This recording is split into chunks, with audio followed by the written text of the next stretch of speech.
Buenas tardes, señoras y señores. Buenas tardes. Ya estamos a mitad de enero. O sea, ya estamos cerca de Semana Santa. ¡Qué barbaridad! Bueno, ante todo, que me alegro de saludarles, desearles el año presente, que vaya todo bien, que vaya todo mucho mejor y que a poder ser se termine con la pandemia. Quiera Dios que así sea. Bueno, el otro día, señoras y señores, yo me quedé hablando de mi biografía, primera parte. ¿Va? Pues ahora voy, si me lo permiten, voy a continuar. Mi biografía, segunda parte. El otro día yo decía que había empezado, que a los 4 años andaba para ir al colegio 4 kilómetros diarios, porque iba a un pueblo muy lejano, muy lejano. Por supuesto tenía que bajar a un valle, atravesar una zona de un río, subir una pendiente y luego llanear y luego volver 8 kilómetros. Pues bien, a los 9 años yo ya no iba a pueblos de Orense, sino que iba a la misma capital, a Orense, a Orense, e iba a la escuela de comercio de Orense, porque iba a hacer el peritaje mercantil. Y entonces bajaba a preparar el ingreso, porque mis conocimientos no daban para superar el ingreso de peritaje mercantil. ¿Y qué andaba yo entonces? Pues andaba ni más ni menos que 10 kilómetros. ¿Ah? 5 bajar y 5 subir, 10 kilómetros al día. Hasta los 15 años. A los 15 años mi familia me compró una bicicleta, por cierto, era una bicicleta de mujer, de segunda mano, por supuesto, y ya bajaba y subía en bicicleta. Por cierto, el primer examen, o el examen de ingreso en la Escuela de Comercio de Orense, de Peritos Mercantiles de Orense, Escuela Pericial de Orense, el primer examen lo suspendí, porque mis conocimientos no daban para más. Entonces tenía que seguir preparando el peritaje, lo preparé, ya lo aprobé en septiembre, no en junio, sino en septiembre. Bien. Cuando terminé el peritaje mercantil, que eran 5 años, ¿verdad? Empecé a dar clases particulares donde podía, en academias, donde podía. Y cuando ya tenía 28 años, ya me había casado, ya empezaba a tener hijos, muchos hijos, por cierto, gracias a Dios los conservo, muchos hijos y muchos nietos. Entonces, inicié, casado y todo, inicié el profesorado mercantil, aquí en Madrid. El profesorado mercantil eran 3 años y la tesis, ¿verdad? Y por supuesto, la reválida, vamos, lo aprobé. Cuando termino el profesorado mercantil, empecé a dar clases en la universidad, un poquito más tarde, ¿verdad? Entonces hice el profesorado mercantil, como digo, son 3 años, y la tesis, lo que es la reválida propiamente dicha. Bien, una vez que hice el profesorado mercantil, me dediqué a la enseñanza intensamente, pero muy intensamente. Me puse en contacto, bueno, mejor dicho, se puso en contacto conmigo cierta persona que tenía una especie de centro de auditoría, centro auditor. Y me dice, oye Ernesto, ¿por qué no te vienes, me ayudas, porque tú te encargarías del área comercial, buscar clientes, hacer clientes? Y dije yo, pues sí, muy bien. Bueno, y es que además vamos a dar cursos para auditores, para asesores jurados de cuentas. Vamos a dar cursos. Dije, pues yo también puedo dar cursos también. O sea, además de buscar clientes, yo también puedo dar cursos. ¿Y de qué materias puedes dar tu clase? Pues de varias materias. Pero ¿y por qué conoces varias materias? Pues muy sencillo, porque yo cuando estaba haciendo peritaje mercantil y cuando empecé en el centro de estudios de la calle Fomento 3, yo por cada clase que daba, de cada materia, me daban 500 pesetas más al mes. Hablo de años 70 y pico, claro. Me daban 500 más. Como me daban por cada clase que preparaba, me daban 500 al mes, pues entonces yo llegué a dar hasta 10 materias. Daba teneduría de libros, contabilidad general, contabilidad de sociedades, contabilidad de costes, contabilidad fiscal, por supuesto. Daba esto, derecho civil, derecho mercantil, matemática financiera. ¿Pero por qué? Pues muy sencillo, porque a mí me daba por cada clase 500 pesetas al mes. Y yo quería ganar esas 500 pesetas. ¿Qué suponía eso? Pues suponía que yo, cuando bajaba al colegio, de los 9 años a los 15, hasta que me compraron una bicicleta, yo llevaba siempre en la mano libros. ¿Por qué? Porque yo iba memorizando para dar nuevas materias. Claro, ¿cómo si no iba a darlas si no las conocía? Pues cuando tomé la responsabilidad del área comercial de esa empresa llamada Duero Meeting y Centro Auditor, además de llevar el área comercial, pues yo daba clases de esas materias, de todas esas materias. Y por supuesto, pues era dinero que me ahorraba. ¿Por qué? Porque nos habíamos puesto en sociedad esa persona y yo. Nos habíamos puesto en sociedad. Bien. Y recuerdo con mucho cariño que había una persona, un chico, ya un hombre de 30 y pico años, estaba trabajando en un banco, que tomaba los apuntes de lo que yo decía con tal, con tal exquisito gusto, tomaba absolutamente todo lo que decía, lo que hacía en la pizarra y lo que decía. Lo tomaba, que hasta le dije un día, oye, vamos a ver, ¿y por qué razón los apuntes tuyos no me los das y yo los fotocopio y yo hago unos apuntes con lo que tú has hecho? Porque están tan bien, que se entienden perfectamente. Entonces, si no te importa, yo hago fotocopias y edito estos apuntes. Esos apuntes luego se convirtieron en libros, en varios libros. Y esos varios libros yo, evidentemente, traté de colocarlos por donde podía, en España, a base del correo, y por correo yo mandaba publicidad y mandaba los libros. Eran libros técnicos de esa materia y, por supuesto, esos libros pues eran muy bien aceptados. Ahora les voy a contar a ustedes cómo fue mi epopeya, porque podríamos decir epopeya, cuando yo fui profesor de la Universidad Complutense. Yo daba allí economía aplicada. Economía aplicada era ni más ni menos que derecho tributario con contabilidad. Derecho tributario, pues los impuestos, todos los impuestos que había, yo los daba con casos prácticos. Y también, lógicamente, hacía libros de eso mismo. Bien, al segundo año de dar yo clases en la Universidad Complutense, concretamente en la Plaza de España, en la Plaza de España número 14, Escuela Superior de Comercio de Madrid, que ahora es Escuela Universitaria de Estudios Empresariales. Ocurrió lo siguiente, que en un momento dado yo le hago un examen, pues a la clase, por supuesto, teórico y práctico, y doy las notas, y esas notas resulta que una de las personas que se había examinado y que yo le había puesto un notable, pues resulta que esa persona desapareció su examen,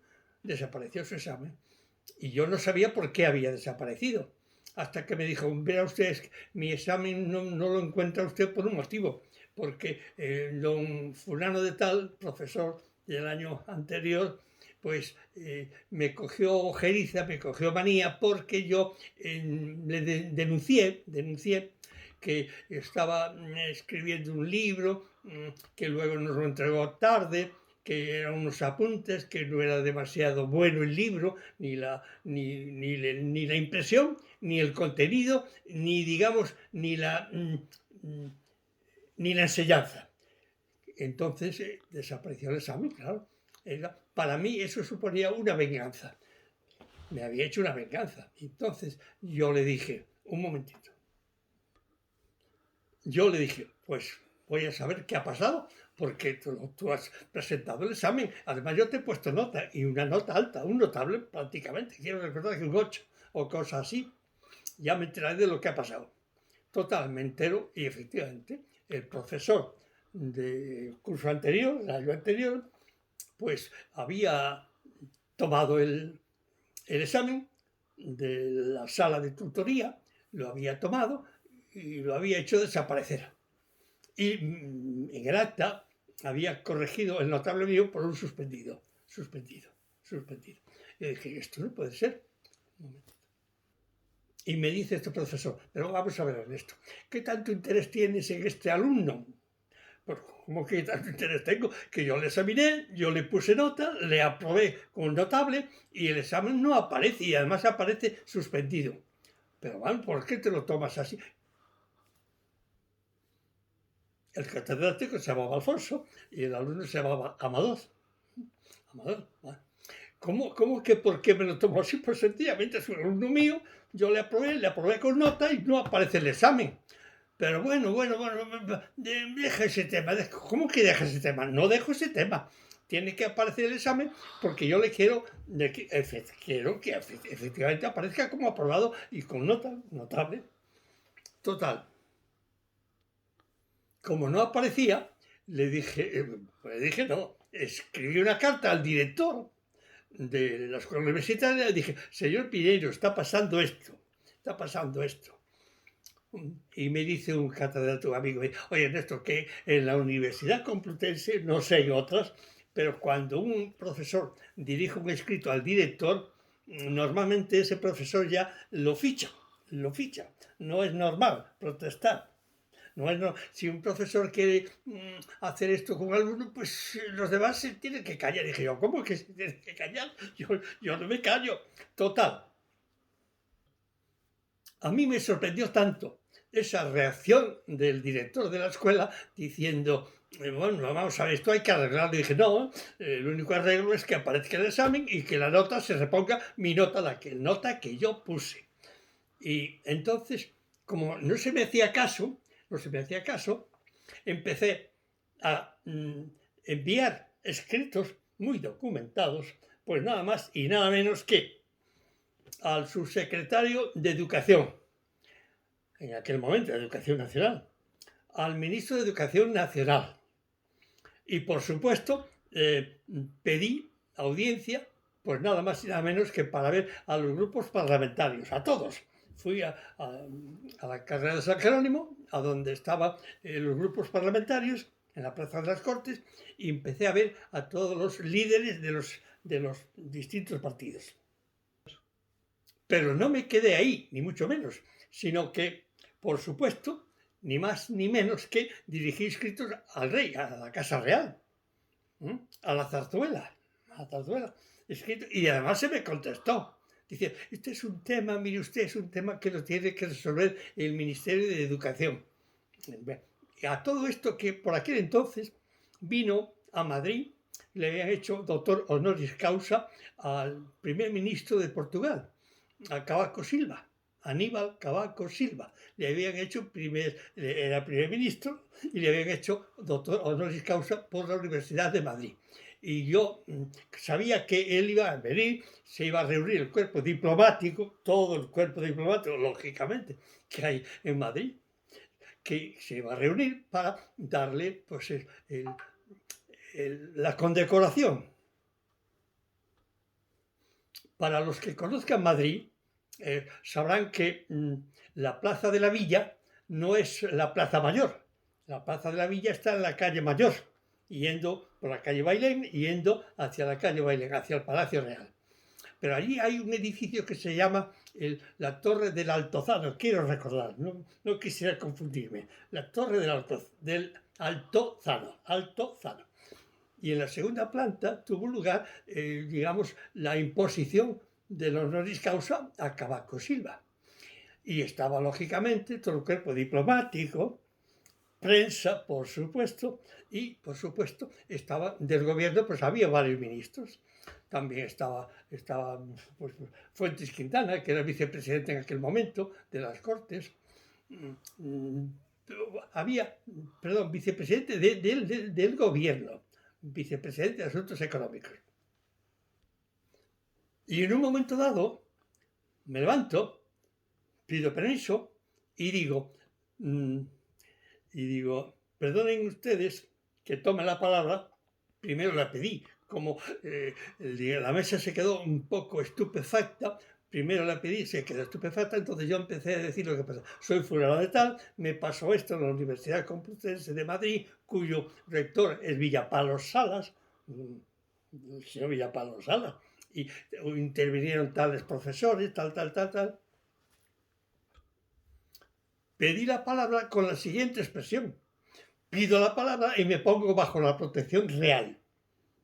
Causó tal impacto lo que había dicho que durante unos varios segundos, bastantes segundos, no se reaccionó. Y yo entonces dije lo que quería decir. Y ya vinieron los, digamos, escoltas de Cavaco Silva, el primer ministro de Portugal, y muy amablemente me aconsejaron, me acompañaron que saliera de la sala. Y por supuesto salí de la sala, me acompañaron con toda amabilidad y me bajaron hasta, bajaba yo, pero me acompañaron hasta lo que es el portal de la Torre del Alcázar, que era la Real Academia de Ciencias Morales y Políticas, era y es Real Academia de Ciencias Morales y Políticas de España. Bien, y allí la prensa pues eso, empezó a sacarme fotografías y entrevistas. Bien. Y en un momento dado dije yo, ¿por qué no llaman ustedes a la Casa Real? Preguntan si tiene un escrito del profesor tal, por tal acontecimiento. Y lo hicieron, en mi presencia lo hicieron, y efectivamente le constataron que sí, que había un escrito y que se había contestado del profesor tal. Por supuesto, al día siguiente todos los periódicos lo publicaron el hecho y por supuesto también salió en el diario de las 9, que era cuando entonces daban las noticias, el primer diario de las 9 de la noche. Bien. Conclusión: no se me renovó el contrato, no se me renovó, al alumno sí se le aprobó, que era lo que era mi condición, que se aprobase al alumno, se aprobó, pero a mí no se me renovó el contrato. Y ese fue mi capítulo en la Universidad Complutense. Perdón. Y señores y señoras, este fue mi capítulo en la Universidad Complutense. Bien, vamos a ver. Yo tengo, ustedes ya me han oído en alguna ocasión, que tengo un libro publicado hace año y pico titulado Mi bella dama, la economía. Este libro, Mi bella dama, la economía, trata de enseñar economía real. Es que la economía, señoras y señores, de la que se está hablando en las televisiones, en las radios y en la prensa, no profundiza cuál es la economía real en España. Como no se profundiza en la economía real en España, no se sabe economía real. No se sabe economía real. En ese libro yo trato de decir dónde está la economía real, cómo se crea riqueza, dónde se crea riqueza, dónde se pueden evitar gastos y dónde se pueden aumentar los ingresos. Este libro se distribuye por Amazon, se titula Mi bella dama, porque para mí la economía es fundamental. Mi bella dama, la economía. Pueden pedir ustedes a Amazon, es un libro de 300 páginas, y además los subtítulos lo siguiente: para los que no saben economía y para los que dicen que saben economía, que es otra cosa muy distinta. Una cosa es saber economía y otra cosa es decir que se sabe economía. Y nada más, señores y señores, el libro está a su disposición. Muchas gracias, buenas tardes y hasta otro momento. Gracias.